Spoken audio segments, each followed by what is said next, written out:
Hi there, Sean Kosofsky here, the Nonprofit Fixer, with just a quick video to walk through one of the many tools I provide to my clients and customers who work with my business. And it's called the Operations Manual. It's the tool that I believe is pretty essential to maintaining operations in your nonprofit. So businesses can use this, nonprofits can use this. But the operations manual is pretty simple. I'll explain it by walking through the tool. Essentially, if you're a nonprofit leader, like the executive director, founder, or CEO, it's really important to keep a lot of critical information in one place. Some people might say that's dangerous, but you can password protect that one place. I like to think of having one document as pretty essential for key relationships, key passwords, key historical information, so that if the executive director were to die or get hit by a bus or abruptly quit or be fired, there is a continuity to their leadership, and there is a document that can help with seamlessly running the organization.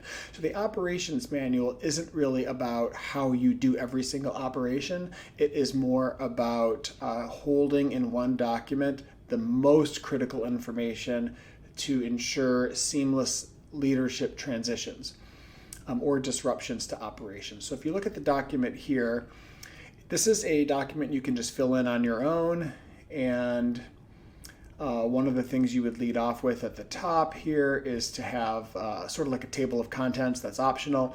And if you have space at all that you rent or purchased at all, you might want to have information about the mortgage or the landlord, so that if the executive director ever left, someone could come in and be like, oh, we work with Steve at XYZ Holdings. That's how we do things here.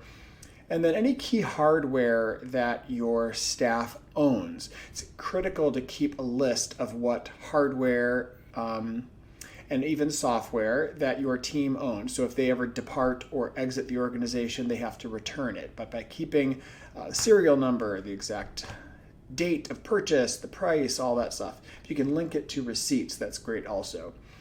Furniture that you might own, keep that somewhere on a list. For virtual organizations, some of this might not be as important. Printer, scanner, phones. Does your team have actual phones that they've been given to do their jobs? Office phones, what are the different extensions for people? Putting all of this in one place. Then any kind of key software, subscriptions, things you're paying on, what is enterprise versus what is being paid for by each individual staff person. This helps you also see whether or not there's duplication across the system or across the organization. And, where's your Microsoft Office license? Where's your login information? What's going on with Google AdWords? So keeping all of any of the domains that you might own, and then where else might you be having accounts for an organization? Do you have a TechSoup account? Do you have an Idealist account? Putting all of this in one spot. And then I think on finance, there's some information down here.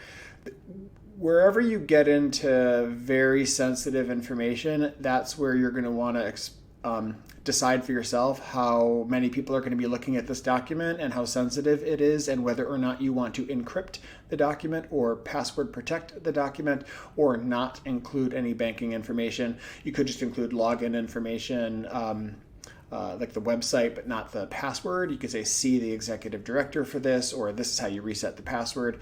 But basically, you'd want to put some of that in here. But when you start having 3, 4, 5, 6, 7 people in an organization needing to figure out where things are at and where the passwords are and what's the understanding here, here, and here, you're going to want this operations manual to be present and existing in your nonprofit.